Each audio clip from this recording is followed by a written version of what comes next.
Alright, I think I explained everything I wanted to in the expository video yesterday, so let's get started. Dark Queen. She got the spandex and the big hair and the heavy eye mascara. Meow. You don't actually fight her in this game, unlike in the NES version. She just kind of sits behind the scenes and talks trash. And the first boss we're going to fight today is Sergeant Slaughter, I think is his name. Shares a name with the prominent army gimmick wrestler from the 80s, who I mostly recognize from his appearance on the Super Mario Bros. Super Show. Now, these first several levels are pretty easy. I'm going to be trying to do a perfect run throughout the first 6 levels or so that I can start hemorrhaging lives with reckless abandon in the final 2 levels of the game. So it's important to hang on to your lives, but fortunately, most of these first 5 or 6 levels make it pretty easy to do that, or 3 or 4 rather. 5 and 6 aren't that easy, but they can be gotten through with practice. And for the most part, I'm going to be spamming this mid-air fist move. I'm not going to pick up the axes that the unitard pigs drop. I find them a cumbersome weapon, not particularly useful for my purposes. But this is a very effective move right here. I love it. And I'm going to move slowly forward so that I don't invite too many of these guys onto the screen at the same time. They don't respond too well to the mid-air fist move. So, see, you move forward a little more and then number 2 comes up. And if you move too far forward too fast, you get both of them on the screen at the same time. And that's just, they are a pain to deal with. So I think we're going to run into our first, nope, never mind. Oh, hey, I need to get out of this dude's way. I forgot he was just standing there. I'm going to wait for him to descend. Aw, cheap. That was a little dash move I did there. You can kind of ram people with your face. You run by tapping forward twice rapidly, like this. And then if you push B while you're running. Good God, I almost never get tagged by these guys. And then today, they're just, they are all up in my face. So, let's take him out. There's only one of them right here. So, not too shabby. And now we're going to come up on probably the hardest enemy to deal with in the level. This guy. Just an arm sticking out of a cave, swinging his little switch bat type thing or whatever. Easiest way I found to get rid of these guys is to just get right up next to him and just do light punches. Just do one punch at a time. Because if you do too many punches rapidly, you'll move forward a little and you'll end up getting hit by his little bat thingy. So, they're the hardest enemy to avoid, but there are ways to avoid just about every enemy in this game.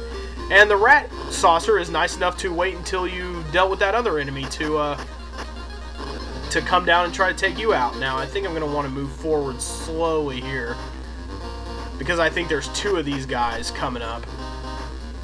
But if I move forward so that this giant hole in the background is still on the screen. Yes, there we go. Number 2 should be coming around any time now, and there he is. Boom, kick him in the butt, and we're almost done with this level. We're coming up on the second club guy, which is how you know you're almost at the end of the first level.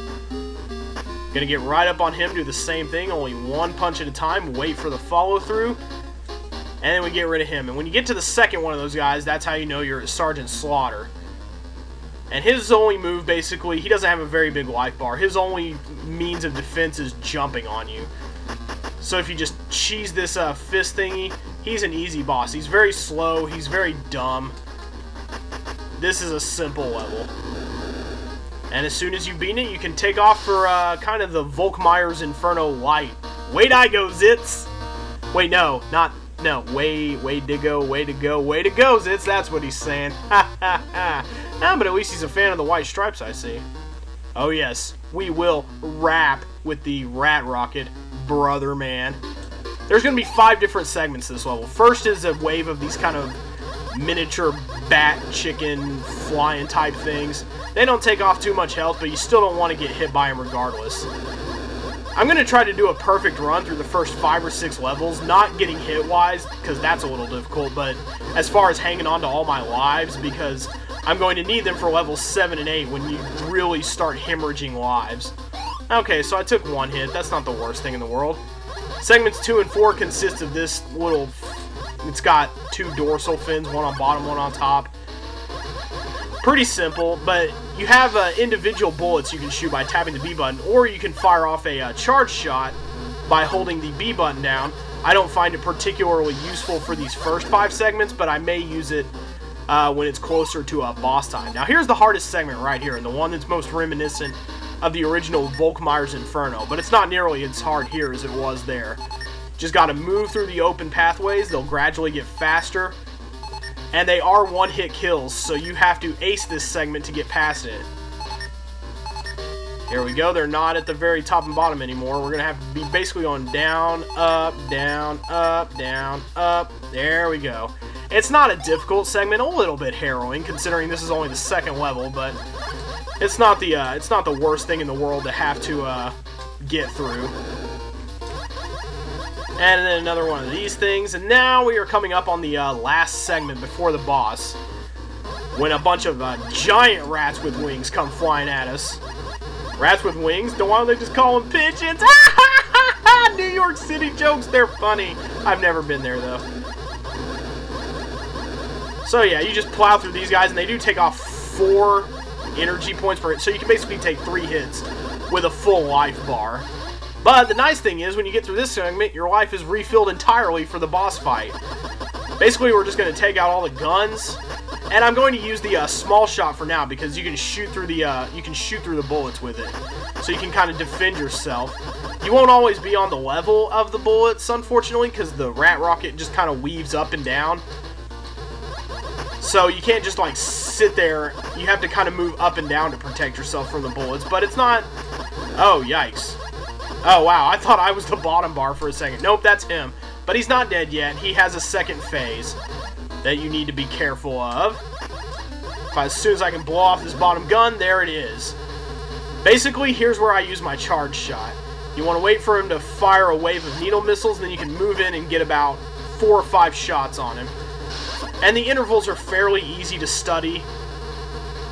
So we'll be taking off here for today. This is pretty much how you do this. You wait, go in, get 4 or 5 shots in, then move out of the way while he shoots his needle missiles, needle rockets or whatever.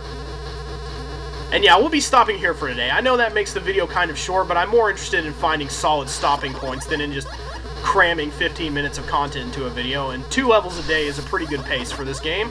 So once we take out the rat rocket, we're going to say goodbye for today, and we will come back tomorrow and fight the Darkling, who I don't think was in the NES game, but and now we've disabled his gun entirely, so now we just have to get in that final shot.